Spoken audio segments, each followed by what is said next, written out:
Our club has always been a forum for public figures, thought leaders, and decision makers to share their ideas. Here, we offer access to dynamic political, business, and public personalities. We are dedicated to encouraging debate on the issues that matter to this city, this province, and this country. The Canadian Club is one of the most important podiums anywhere in the world that a Canadian can speak to, tell Canadians what it is that they think, develop those thoughts. And so I want to thank you for that very, very much. Please join me in thanking our esteemed panelists today. Through our programs and events, including our youth and young leaders programs, our diversity partnerships, our joint events, and our media and social media opportunities, we offer you access to dynamic political, social, and business figures from abroad and right here at home. The platform from which the eloquence of Canada has flowed all of that time, whether it be business, education, politics, sports, arts, and culture. If someone wants to say something to Canadians about this country and about the future of this country, this is the venue you choose.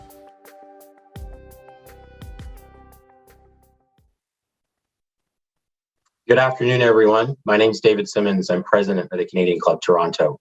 I'm joining you today from the traditional territories of the Mississaugas of the Credit, the Anishinaabe, the Chippewa, the Haudenosaunee, and the Wendat peoples. As a club, this is an acknowledgement of the important work we have to do and the responsibility we have in improving relations between nations and building understanding of Indigenous peoples from across Turtle Island. Today's event is in partnership with the Business Council of Canada. We look forward to hosting an exciting discussion on Canada's opportunity to lead in the energy transition. We're joined by Don Lindsay, Karn Manhas, Dave McKay, Susannah Pierce, and Nadia Theodore. All are executives from leading Canadian companies representing a range of sectors that each play a role in this transition. Before we hear from our speakers, I want to review a few housekeeping instructions. Take note of the following. There'll be a click to switch stream button at the bottom of your screen that may help you if your internet is slow. The video quality may decrease, but the audio quality will remain strong. Once we get to the portion where you may be able to submit questions, you can click the questions tab, enter your question in the window, and it will be sent to our moderator. There's also a request help button located in the bottom right-hand corner of the screen that will offer you technical support. Let me take a second to thank our event sponsors, EY, PwC, and BLG. The Canadian Club is a nonprofit. We've been gathering people together for over 125 years. And it's because of our sponsors, partners, and members that we're able to do so. So thank you for your continued support. One of the traditions that we have at our club that hasn't changed since we've gone to this blended virtual model is a toast to our great country. So if you have a drink nearby, join me in a toast to Canada. To Canada.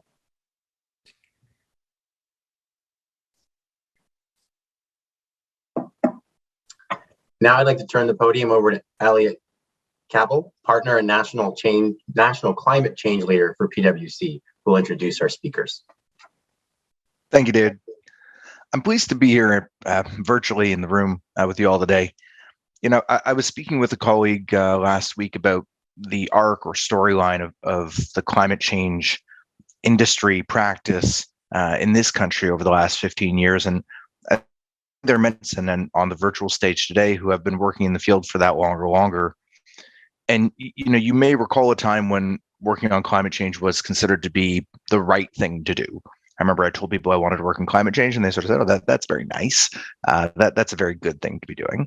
And then about 5 years ago, I think coinciding or driven by the release of the recommendations from the TCFD, the Task Force on Climate Financial Disclosures, the story changed to become about risks. And I think that culminated with Larry Fink's now sort of famous statement to CEOs in his January 2020 remarks that climate risk is investment risk. I've stolen that line and used it hundreds of times, and in conversations with many clients, including some of you today.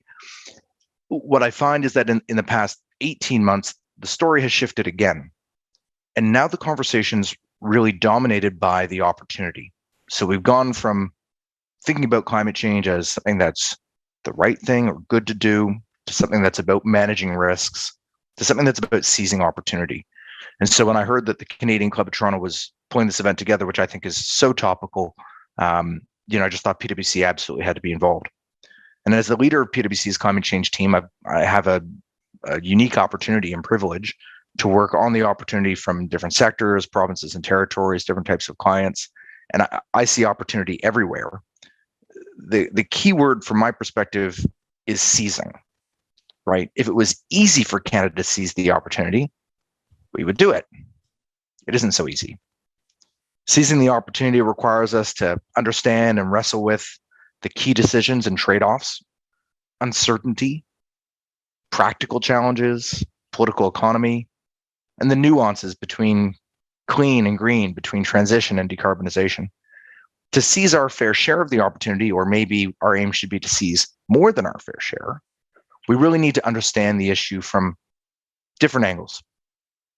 And so I'm very excited to introduce our speakers today who individually and as a group, as a group from different sectors and geographies across the country, are just have perspectives that are critical to building our consensus on the issue. Let me introduce first Karn, the CEO and founder of Terramera.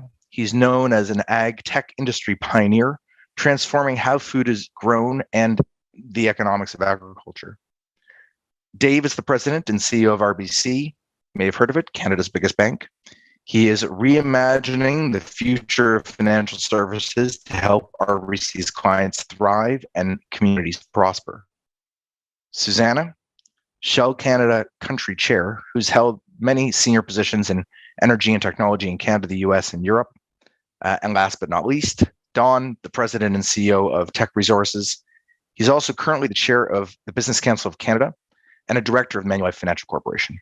I'm thrilled also that we have Nadia moderating this discussion. Nadia leads Maple Leaf Foods' global government relations and public policy functions, developing and implementing the company's government and industry relations strategy. That's a great group. So I'm going to hand it over now to Don Lindsay for a quick introduction. Don?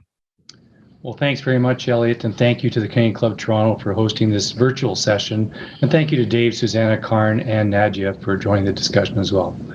I'm grateful for this opportunity to talk to you about Canada's economic growth and how it is linked to global action on climate change. And when we were first planning for this event, I'd hoped we'd be able to get together in person, but clearly the pandemic had other plans. Fortunately, we've all gotten pretty used to speaking and engaging with each other virtually over the past 22 months, but I'm hopeful that we'll be able to get together in person in the not too distant future.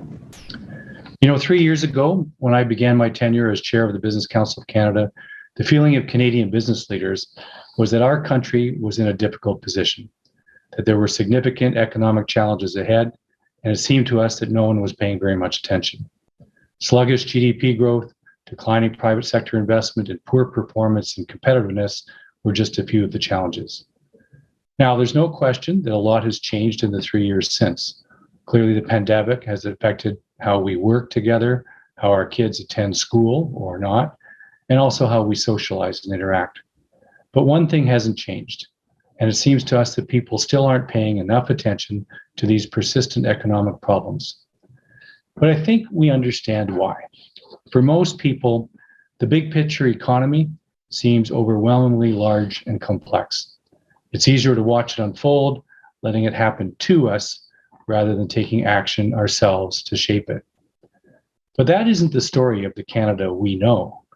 Canada became a prosperous nation with a strong quality of living, where people from all around the world want to live, work, and raise families, because people took action to make it that way.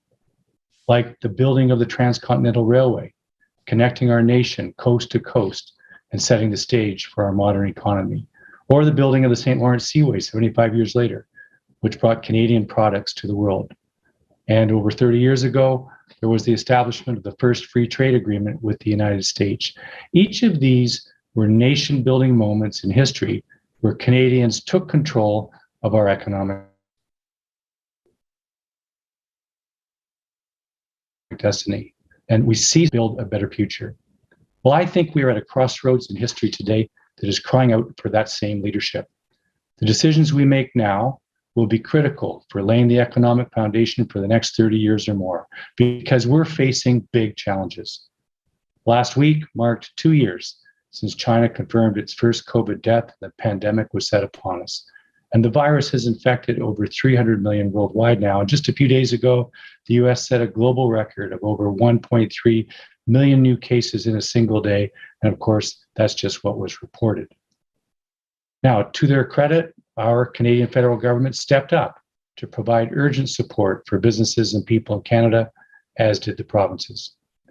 But the fact is, this health crisis caused an economic crisis, the likes of which we haven't experienced in a generation or more, and the impacts will be felt for many years. At the same time, climate change is clearly accelerating and having devastating impacts around the planet. And we saw those impacts firsthand right here in Teck's home province of British Columbia this past year. We had an unprecedented heat wave, all-time record temperatures beyond what had even been imagined before. Where I was, it was 44 degrees 3 days in a row. Then we had wildfires that caused enormous damage and displacement, followed not long after by rains and flooding, atmospheric rivers that shut down roads and rail lines, costing billions of dollars and causing damage that will take years to fully repair. It cost our company hundreds and hundreds of millions of dollars. And then all-time record cold temperatures that yet again caused enormous disruption and damage. These impacts underscore how critical it is for all of us to be focused on taking action on climate change. And Canada has a lot to offer the world in this fight, but only if we can collectively recognize one critical truth, and that is climate change is not just an environmental challenge, it is also an economic one. Too often, people view the economy and climate as separate competing priorities, weighing one versus the other, and this is a false and frankly counterproductive approach. To grow our economy in a net zero world and to make a meaningful difference to address climate change, Canada's climate plan must be its economic plan, and Canada's economic plan must be its climate plan. Because a global clean economic transformation is well underway. Over 130 nations representing 73% of global emissions have adopted or are considering net zero commitments, and Canada is a leader in that regard. And already 1/5 of the world's largest companies have committed to net zero as well, including Teck and RBC and many other members of the Business Council. The ambition that Canada has shown on climate file is commendable, and it's heading in the right direction. But there's much more we can and should do, because the low carbon future doesn't just happen because you want it to, it has to be built. And that requires resources. Global demand for raw materials is only going to increase, driven by the low carbon transition. The global net zero transition is expected to trigger a green economy supercycle. Projected growth over the next 30 years ranges between 50% and 300% in agriculture, energy, forest products, metals, and minerals. Electric vehicles and charging infrastructure, renewable power, low carbon infrastructure like rapid transit, all of it requires significantly higher resource inputs. For example, an electric car requires 6 times the mineral input of a gas-powered car. A wind power facility requires 9 times more mineral resources than a typical gas-fired plant. Think about that. Most people think the energy transition will require less metal. Not true, not even close. But that's only half the story. Meanwhile, a growing population and increased urbanization will drive even more global demand. And projections show that 2.5 billion people will move to urban populations by the year 2050, with close to 90% of the increase concentrated in Asia and Africa. And to put that in perspective, that much urbanization is the equivalent of building a new city almost the size of the Greater Toronto Area every single month for the next 30 years. People living in emerging economies want to contribute to climate change, but they also want a better quality of life. They'd like to catch up to us. And that is going to drive tremendous demand for resources, for metals and minerals, forest products, and energy, the kind of resources that we have right here in Canada and that are being produced with amongst the highest environmental and social performance anywhere. In fact, Canada has significant advantages in the race to supply the low carbon transition. We have a robust environmental regime to ensure resource development is responsible. We have the natural resources and raw materials needed to support a global transition, including top 10 reserves of transition-relevant metals and minerals. Canada's clean tech companies are world-leading, with 45% growth in the number of those companies between 2011 and 2019. Our steel, wood, fertilizer, cement, metals, and minerals are amongst the world's cleanest, thanks to an 83% emissions-free electricity grid. A 2019 report by the Business Council of British Columbia shows that BC's energy and commodity exports contain just half of the carbon content of those of their global competitors. And Canadian governments and companies are working hard to build on that performance and to drive down emissions even further. Canada could be the world's clean growth powerhouse, making the low carbon transition happen with the cleanest resources possible. But we need to lean into that potential, because if we don't, others will. I was at the COP26 conference in Glasgow this past November. I met a lot of people, really intelligent, hardworking, passionate, hearts in the right place people who genuinely care about tackling climate change. But the truth is that the approach a lot of them want to take will only make it worse, will only hurt the planet, because they're narrowly focused on just the supply side of the equation, and frankly, the good supply side itself, the supply side that's run by Western publicly listed companies with good transparency and run by responsible leaders. But I get it. It's a lot easier to focus on decarbonizing supply than it is to try and change demand. It wouldn't be very popular for political leaders to tell voters that they can now only drive their car on Sunday and Thursday, they can only eat meat once a month, and they can no longer order from Amazon because the trucks aren't allowed on the road to deliver. But I think some of these folks might have skipped Economics 101, because as you know, reducing supply doesn't make demand go away. Demand is demand. It just means that the supply will come from somewhere else. And in this case, it will come from less environmentally responsible producers in jurisdictions with weaker climate and social policy, and the world will literally be worse off. Sadly, in energy, if we continue to focus on decarbonizing supply without the equivalent decarbonization of demand, energy prices will skyrocket, and literally billions of innocent people in developing economies will be very badly hurt. No one should feel good about themselves for doing that. So if we fail to act on this opportunity to supply Canada's responsible low-carbon resources to the world, then all we've done is ensure that bad actors will benefit, while we in Canada miss out on jobs and economic opportunities for Canadians. If Canada is not participating on the supply side, the world and the climate will be worse off, and we will be worse off economically, which benefits nobody.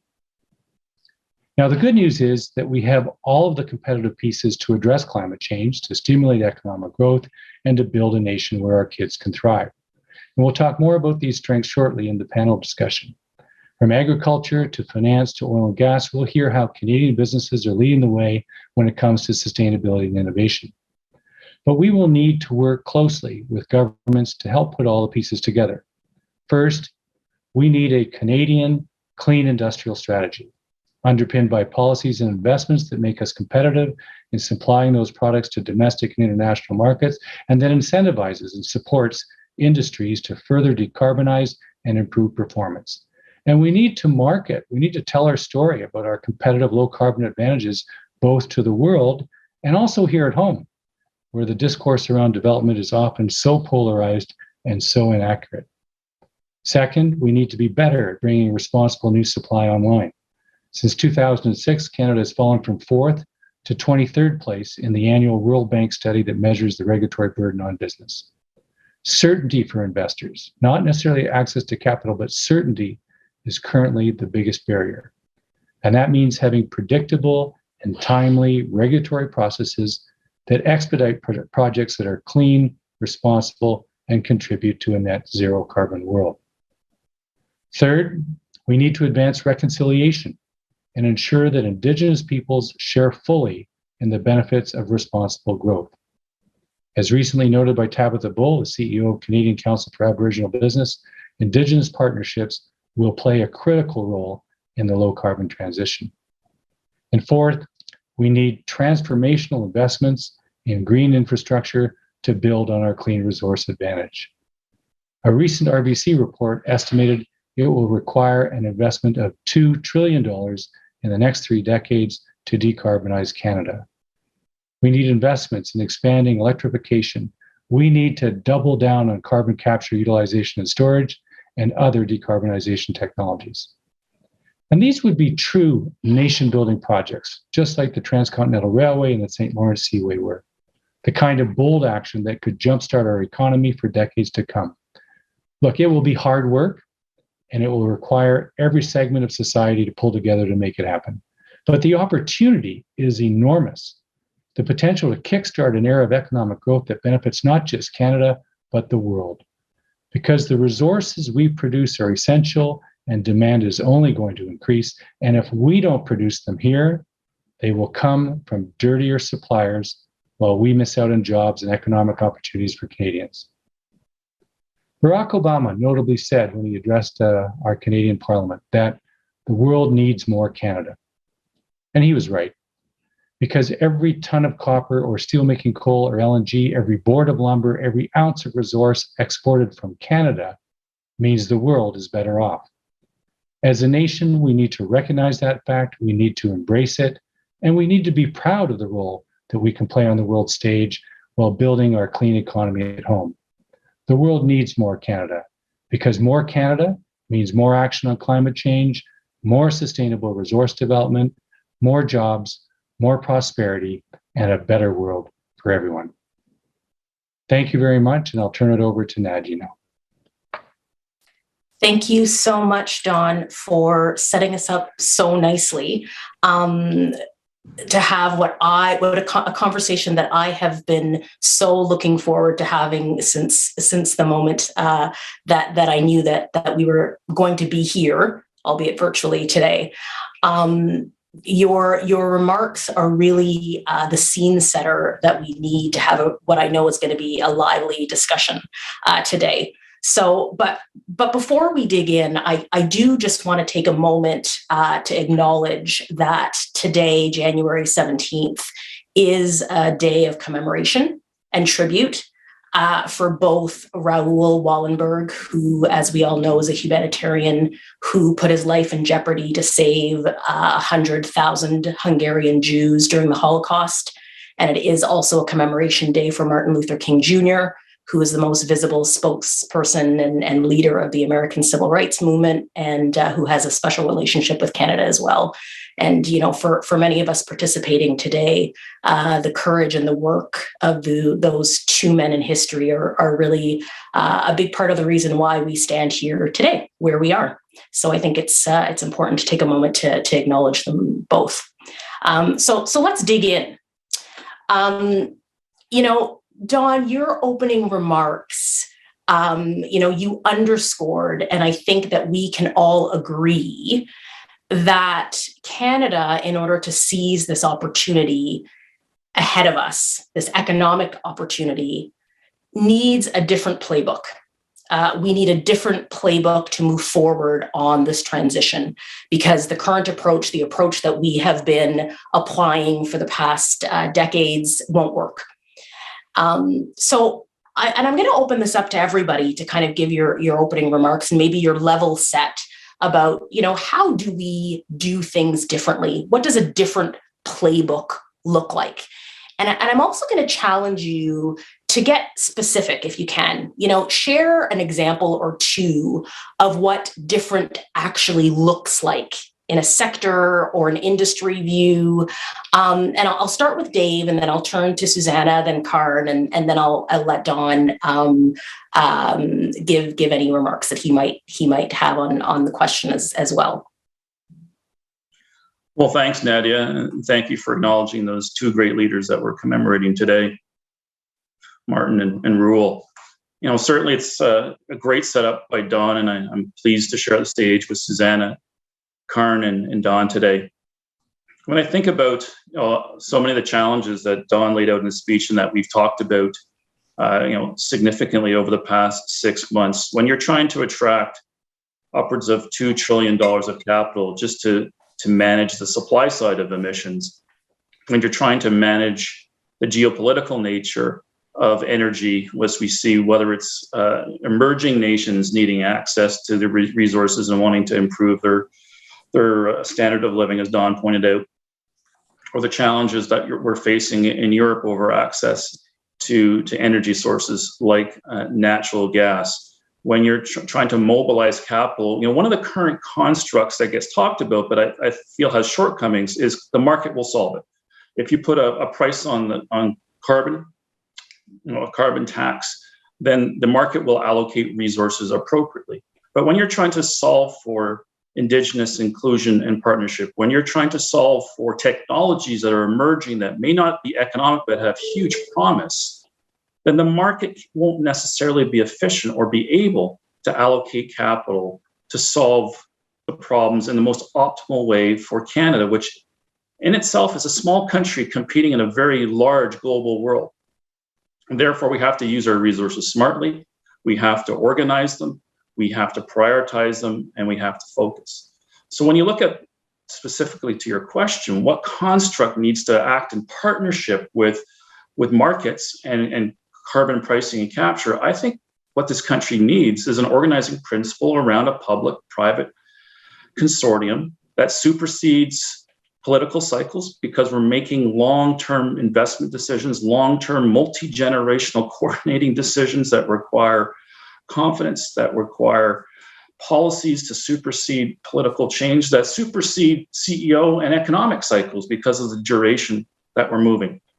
These consortiums, if you're looked specifically at transportation energy, do you green the grid before you accelerate the conversion of your light trucks and your recreational vehicle fleet, or do you have demand policy incentives to quickly convert your fleet, and then you may be required to double or triple the capacity of your grid in a less than green way? These are all important strategic decisions that may get you to your goal in 2050 and along different paths. Who makes those decisions? Who decides how to manage supply versus demand? It's beyond markets to do that in isolation.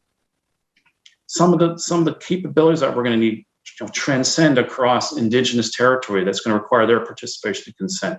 So I would argue for a public-private consortium. These are almost wartime strategies and activities that we need that supersede the current economy and need to be thought through. So I would put that construct out there in my opening comments.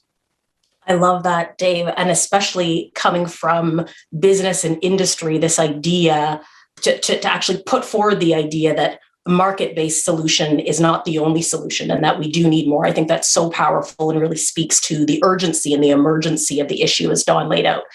Susannah. Thank you, Nadia. And you might be surprised to know that I'm calling in from the traditional territory of the Musqueam, Squamish, and the Tsleil-Waututh. And the sun has come out here in beautiful Vancouver. And so I'm a bit spotlighted, as are you, Karn. But really, it's a pleasure to be here. And Don, thank you for the opportunity. A wise person once said that the best way to predict the future is to create it. And I think that's consistent, essentially, with what you were saying, Dave. I think we all start from the premise that capitalism is all about market forces. Well, in the situation that we find ourselves in today, when we're trying to accelerate change, and the market itself will not enable that to go at the pace for the turnover of technology that we need in the incumbent energy system that's been around for a century, we need to do something different. And so policy frameworks are core to that. And for Shell, of course, we've set as a company some pretty aggressive net zero targets with an ambition to be net zero by 2050. And the key differentiator for us is that's across scope 1, 2, and 3. Now, people sometimes challenge us and say scope 3, which is really our customers' emissions. How and why do you care about that? Well, we care about that because that enables us to work from our customers back. It enables us to look across a supply chain and say, what will it take for you to get to net zero, which then allows us to get to net zero, or to decarbonize so that we can find our own pathway to net zero. And 90% of the emissions that we need to tackle come from our customers. So scope 3. And so Don, what you were saying, which I was really in agreement with, is for so long we focused on the supply side. green up the supply side, reduce the carbon intensity of your fuels. Well, we can do that. And even here in Vancouver, we've had a couple of hydrogen refueling stations for a period of time. Nobody's filling up their cars yet. A few maybe are, maybe Minister Wilkinson, who still drives a hydrogen car. But the challenge is, until the consumers change what they're driving, then we can produce all the green hydrogen that you want. However, if they're not buying it, there's no return on that investment. So what we have to do is look at each piece of that ecosystem and say, what will it take? A key area, for example, hydrogen is one of those areas where we're looking at quite aggressively for essentially medium and heavy duty trucking. When we speak to truckers, when we speak to those companies, they're saying, look, first of all, the infrastructure is not there. So why am I going to invest in the trucks? Second of all, the trucks are more expensive. I have all these existing trucks here. Why can't I just decarbonize the fuel for that? And then third, my customers aren't going to pay a premium, for me to make these investments. So 3 great examples of where we can apply policy to help transition heavy duty and medium duty trucking. And that's about 9% of global emissions that we need to address. So what do? Well, we take a very dedicated look at what are some of those regulatory frameworks we can employ. First of all, you need to set clear CO2 emissions performance standards. To the extent that those can become global, well, that's fantastic, because a lot of these trucking companies happen to be global. Better for these standards to be somewhat global, but they need to be regionally specific with what can we actually provide over time? How much hydrogen can we create in time for these vehicles and these trucks to actually consume it? They also need to be, obviously, these trucks incentivized. What will it take for the trucking companies to turn over some of these trucks, to send the trucks that they have into the secondary market? And then we can talk about the secondary market in terms of how do we then decarbonize that fuel source. So there's a number of different things that we need to start off with. I would even say that one of the other areas that's important to take a look at is how are we using taxation policy, for example, that looks at the carbon intensity of the fuels that we all consume. So there's additional work that we can put on there. But the short of it is, it's, I think what Dave said, is market won't get there alone, especially on an accelerated basis. We need to create markets, and we do that with the right types of incentive structures. And the key thing that I'd also maybe just in my remarks in saying is there has been such a change over the course of the last 2 years in terms of demand for lower carbon energy. And that is a game changer. Because as I said before, we've been talking about carbon pricing, and we've had a carbon price at Shell for more than 20 years. But now customers are saying, we want lower carbon fuels. Well, now you're creating an end-to-end opportunity, which I agree with what Don was saying. Canada can hit above its weight in terms of delivering against. Absolutely. And, thank you, Susannah, for highlighting both regulatory frameworks and the work we need to do around regulatory frameworks and taxation. 2 key issues that oftentimes, aren't the sexy things to talk about, but in fact are going to be the key and the core at really moving us from opportunity to reality in creating the market, as you rightly put it. So 2 very, very key issues that I thank you for kind of putting on the table. Karn, over to you. Thanks, Nadia. And I really want to hit on this important point that I think that Don brought up on supply and demand, and Dave and Susannah hit on, and just zooming that this concept of supply and demand out. We look at the issues with climate change right now, and a lot of the focus is around the supply and increasing emissions that we're putting into the atmosphere each year, around 70 billion tons of carbon dioxide. But if you look at the demand of the debt of that carbon in the atmosphere, we have close to 1 billion tons of carbon in the atmosphere, and we have to get some of that out to really be able to make a difference in turning back the clock here. So if we look at where the Earth's stores of carbon are, the Earth's soil contains about 2.5 trillion tons, about 3 times more than the Earth's atmosphere. And carbon isn't a bad in itself. It's actually the source of life. We're all carbon life forms. Plants, the Earth are based on carbon life forms. The problem right now is a question of balance. So every day, carbon moves between the Earth's atmosphere, the Earth's soil, oceans, the biosphere.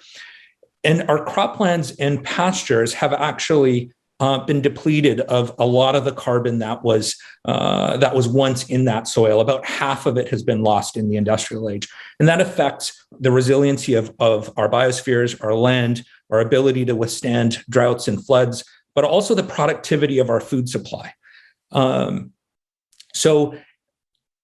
Different can be as simple as evolving farm practices and our practices to actually draw down carbon out of the atmosphere and into the soil. So, our croplands and pastures have the ability to draw down, as much carbon as at least as we've lost, and at rates, ranging from about 0.4 to 2.5 tons of carbon per acre per year. So assuming it takes us about 100 years to fully exploit the opportunity, that translates to about 10 to 25 billion tons of carbon per year, or about 30 to 70% of our current annual emissions. And 10 countries have house about 60% of this drawdown potential. Canada's number 2 on the list, with the potential to draw down at least about 80 billion tons.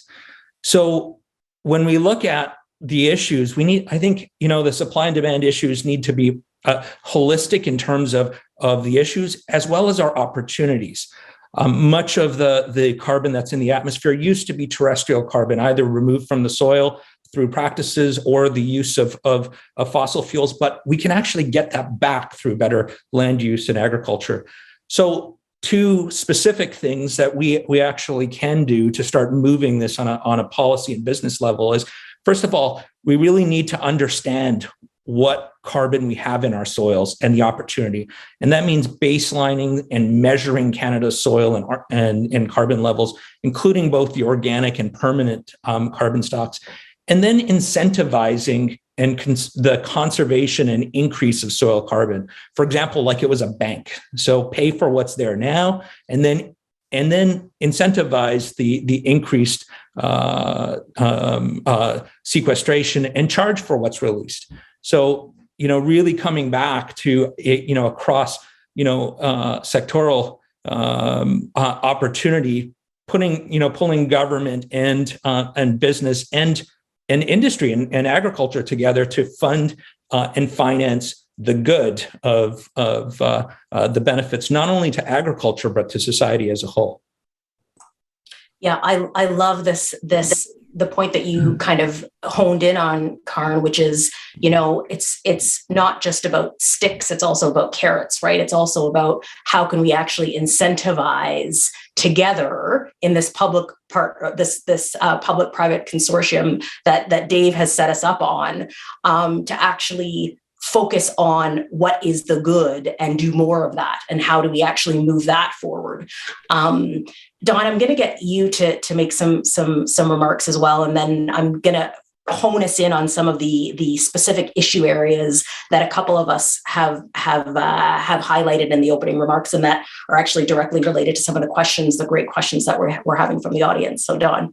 Okay, thanks, Nadia. 2 quick points, one for fun to illustrate some practical aspects of the challenge, and one to follow up on Dave's public-private consortium. So decarbonization is all about electrification, which is all about copper. And that's why I have a copper backdrop today. So 5 years ago, I bought my first Tesla. It had a range of 480 kilometers. I put a charging station on the side of the garage. It has 4 times as much copper as a gas-powered car. I got down to 50 kilometers left. I went and plugged it in and nothing happened. Now I'm starting to panic. So I call the electrician and say, what do I do? And he said, well, did you flick the switch? Did you pull the lever? I'm like, what lever? And he says, well, go downstairs to where your fuse boxes are. And I put in this gray metal cabinet, and there's a big lever on the side. And on the top of it, I wrote on a piece of masking tape, Tesla. And on the bottom, I wrote oven. Because you can either charge your car or you can cook, but you can't do both. And the reason is because there's not enough copper coming in from the street to my house. My house is about 60 years old. And that's the case all over the city. There's that much copper is going to be required to upgrade all the systems to be able to charge EVs and so on. Now, the second point on Dave's public-private consortium, clearly I'm talking about the decarbonizing supply without decarbonizing demand. I'm not saying that we should just keep our supply going. our supply is the good supply. It does displace bad supply elsewhere. But I still believe we need to decarbonize our supply. So I'm proposing that we should be more than doubling down on carbon capture and storage. That just like Sir John A. Macdonald, united the country coast to coast with the Canadian Pacific Railway, a national infrastructure.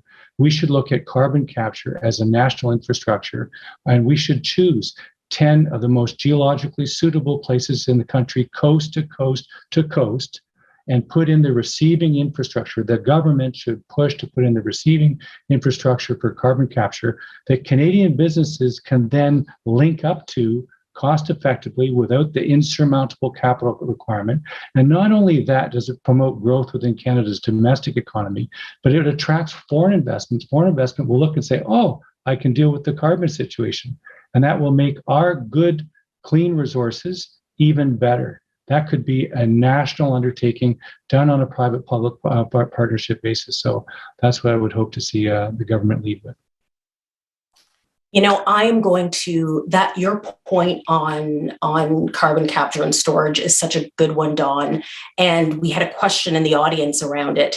And it was something that I wanted to actually get the views of the other panelists. So I'm going to actually use that and just ask the other panelists. And I'm going to start with Susannah, and then go to Karn, and then Dave to talk about the carbon capture and storage and give your views on, how do we actually seize the opportunity. We do have a moment to accelerate the technology, accelerate its deployment, accelerate its commercialization, as Don pointed. I do believe that we can walk and chew gum at the same time, right? We will still have a world that still demands Canadian oil and gas at the same time. And so, how do we, what do we do about that? How do we make sure that the current investment that we are going to make is proportionate to the scale of the current context that we're in? Sure. Thanks, Nadia. And thanks, Don, for teeing up CCUS. 100%.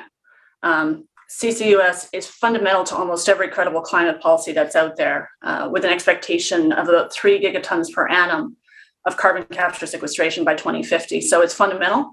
From my perspective, Canada, and actually from our company's perspective, Canada and Alberta in particular, is a bit of a mature market, believe it or not.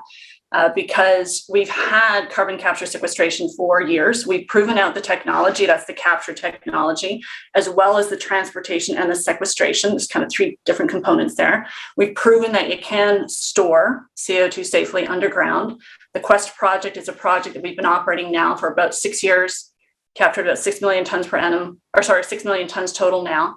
And that has created a lot of learnings in terms of costs, efficiencies, regulations, construction, the whole host of it. We've got another project on deck called Polaris, and it's a 2-phase project. First project looks to capture carbon from the hydrogen process, essentially through steam methane reforming to create blue hydrogen. And then the second phase is growing that out to a hub to actually provide carbon capture sequestration for other customers in the region who might actually want to be building their own projects, leveraging that.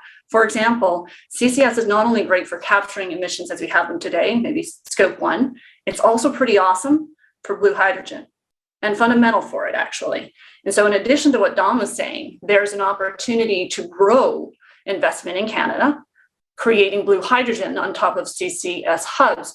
And what Don was saying is absolutely right. CCS is developing on a hub basis, in part because you have existing infrastructure, you have existing emissions, and then you build out. Again, the Polaris project that I can talk about at Scotford in Alberta is a great example. We're attaching CCS to what is already there, and then we're expanding it out to customers. And this is how it's going to work.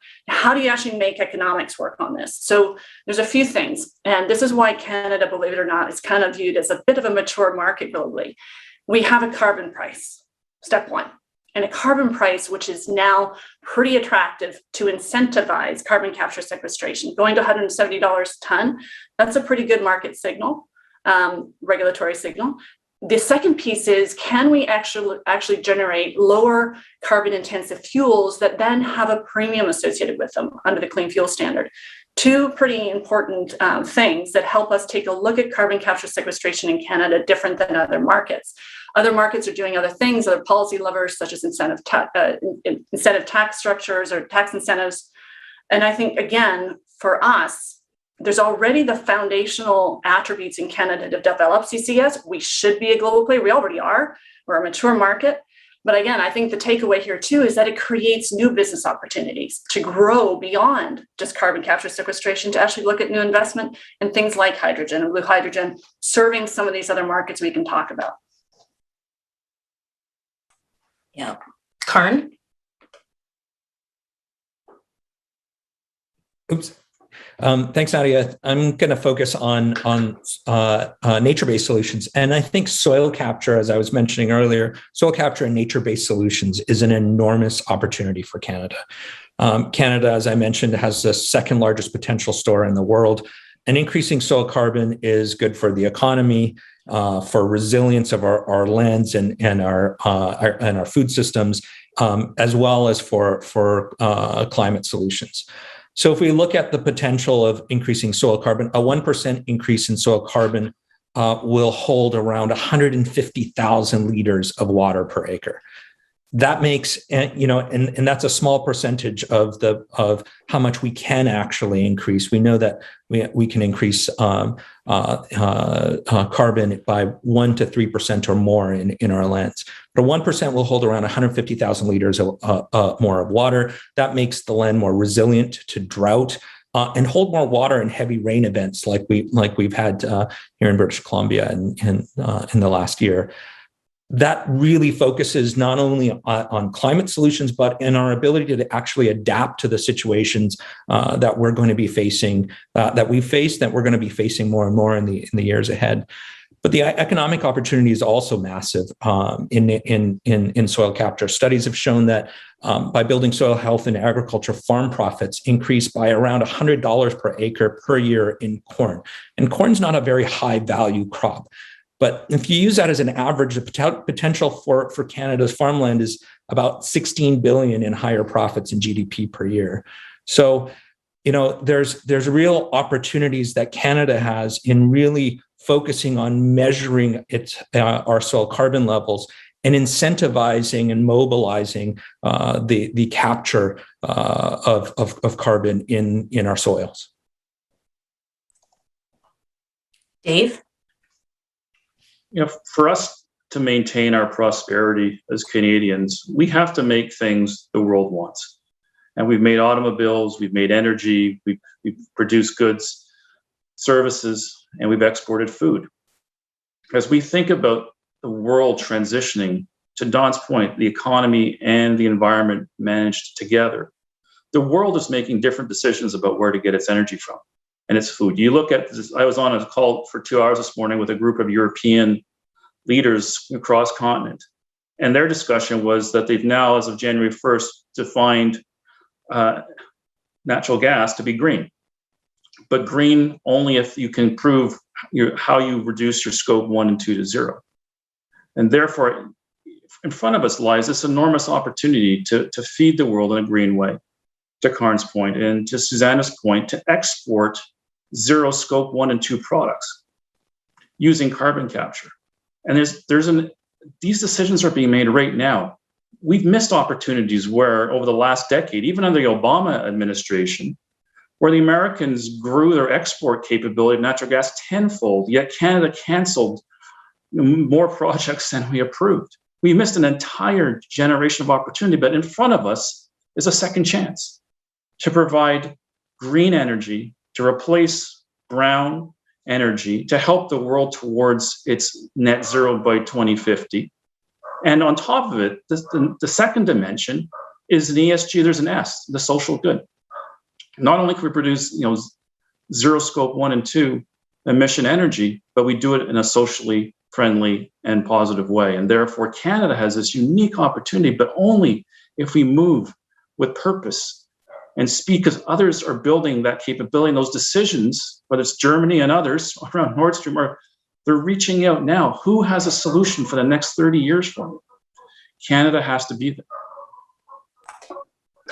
Dave, I'm going to come back to you. right away, because your point around LNG actually speaks to a question that we got from the audience, and you touched on it, and I just want you to maybe double click on it a little bit, because the question from the audience was, and you said it yourself, LNG in Canada, except for maybe the LNG Canada project, has not been entirely successful. And so, the question is, could this affect Canada's position in the new energy sector? I think you would say resoundingly yes. And then the most interesting part of the question is, what are the current technical barriers for Canada in this new energy sector, and other barriers that we need to overcome in order to seize the opportunity? So I'll put that back to you, Dave, and then get Don's comments as well on that. I would love to hear Don's comments on that as well. And then Susannah and Karn, if we've got time. Well, as I said, we've missed an opportunity in the past for a number of political reasons, and national economic reasons. We have to lay the infrastructure for the future. We have to do it in an inclusive way with Indigenous communities as partnerships. We've demonstrated that in so many ways with the newer projects that are coming online, despite some of the misunderstandings about them. There has been a great inclusion along the way. And we have to continue to do that. We have to lay the infrastructure. We're behind in laying that infrastructure. But there are many more reasons to do that today than I think there were a decade ago when we started this. This isn't self-serving. This is about protecting our sovereignty as far as security and safety. It's about helping our partners. It's about greening our planet and our country. All these objectives are in front of us. Therefore, the variables have changed.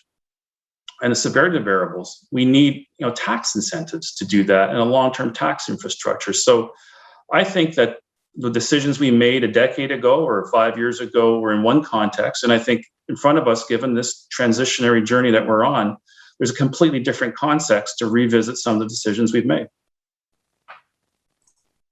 Don?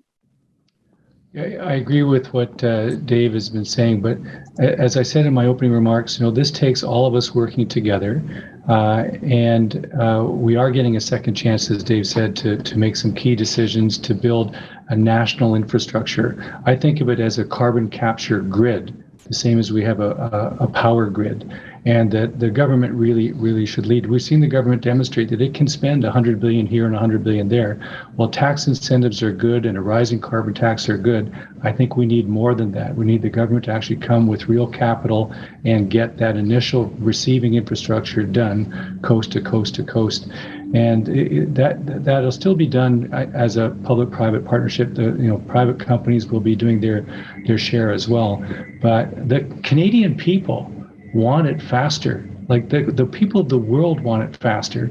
And the fastest way we can make a real difference and get to zero scope 1 and 2 product that we sell to the world, the happier those voters will be. So I would call upon the Canadian government to take that next step.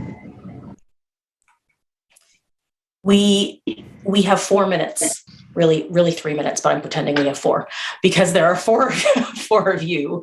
And I want to give you the opportunity to give one final call to action, key takeaway, be it for the industry, be it for government, be it for the Canadian public, to really get us to where we need to be in the future. What's the one sort of call to action that you would give? I'm going to go Dave, Susannah, Karn, and then I'm going to give Don the last word.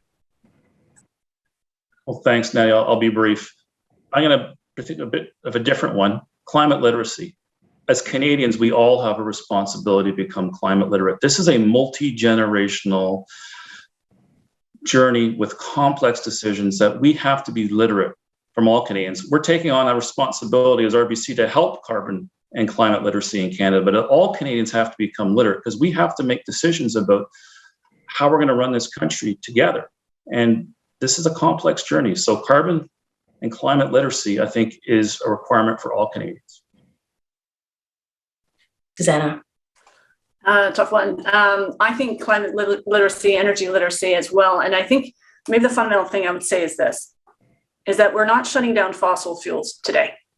What we are doing is creating a transition from fossil fuels by decarbonizing them while we scale up new technologies and ecosystems that can take these renewable energy products, whether that's electricity, whether that's hydrogen, whether it's waste to energy, whether it's sustainable aviation fuel. So there is a transition. On the backbone of that are some pretty rigorous climate targets. In order to make that transition happen faster, we need to apply surgically and manage regionally the actual ecosystem we're trying to change. And so that is going to require collaboration like we have never seen before. I think Dave mentioned this is like a wartime or post-wartime effort. 110% it is. And we need to remove the political barriers. We need to remove the regulatory barriers. We need to lean in, as Don said, each one of us, each player in that ecosystem, and say, what will it take? We have seen some of this already transpire from Shell's perspective in Europe, in the hydrogen pathway, hydrogen acceleration, as an example. We hear what our customers are telling us. Let's listen, let's lean in, let's solve, and let's get going. Karn. Thanks. And I just want to say, I think one of the things that holds us back really is vilifying certain areas of industry. What we need to do is look at where we are today and how we get to a positive outcome. And I think one of the key things is we've got to look at that carbon as an issue of balance. And how do we start getting the system back into balance? And what infrastructure do we need to be able to get from here to there? I think I want to just talk about the infrastructure issue, just make two quick points. Look, if we had $1 billion, $1 to $4 billion to move fast and deploy technology and digital infrastructure, and say $4 to $10 billion to incent carbon that is actually sequestered in the ground, we could really run and lead in the country and actually only pay for those outcomes. So you really have an opportunity to crowdsource the whole country and have inclusion in our ability to say, how do we really move fast? How do we take this as an opportunity to find the best ways to be able to understand how we best introduce and sequester carbon in soils? And if you look at that as an opportunity and say you've deployed $10 billion and your outcome is $16 billion in increased economic output in agriculture alone, it's not a bad investment over the next 10 years and it's $16 billion year to year. I think for individuals, it's, one thing that for folks interested in nature-based solutions is learn about it, learn about the soil structure, regenerative agriculture, and make demands on where your food is coming from, and at the store asking about what are regeneratively grown options are available. That creates the actual demand and pull to pull it through the system. Love it. Don, last word to you. Thank you. Well, I love Dave's literacy point and what Karn just said about education. We've clearly got to do that in spades across the country. But in the end, being cognizant of the decarbonizing supply without decarbonized demand point that I made earlier, I call for a nation-building investment similar to the Transcontinental Railway, where the government, working in partnership with private sector, builds a national carbon capture grid to launch this country on a trajectory that will get us there faster, which is what the Canadian people want. Thank you, all of you, all four of you, for what was a riveting conversation. I have only one souci, and that was that we didn't have enough time. We need a part two. So I'm putting that out on the table. And with that, I am going to now turn it over to Kent Caulfield, who is the ESG Markets Leader and Chief Sustainability Officer at EY. Thank you all. Thank you, Nadia. Thank you, Karn, Dave, Susannah, and Don for your insights, actionable takeaways, and a wonderfully transparent discussion on how some of Canada's leading companies are progressing on their energy transition journey, and giving examples for how others can follow suit. Your leadership and your voices today were inspiring. If you look at today's panel, you can clearly see from commodities to agriculture, banking, consumer, climate change is everyone's business, and everyone needs to be thinking about it. In his opening comments, Don walked through a long list of severe weather events that so many Canadians experienced this past year. These events cause Canadians to change their day plans, their vacation plans, but for far too many Canadians, these events changed their life. And throughout the panel discussion, we heard about the costs of the energy transition and the investments to come. But most importantly, what I heard is a sense of opportunity and hope. There are lots of great ideas to move forward. We just got to work collaboratively and stay focused on working together. Sustainability is the innovation opportunity of our lifetime. And with businesses, individuals, and communities more inspired than ever to do the right thing, Canada has a tremendous opportunity to collectively create financial, consumer, and societal long-term value for all. Including long-term goals in our collective decision-making and our policy setting is absolutely critical.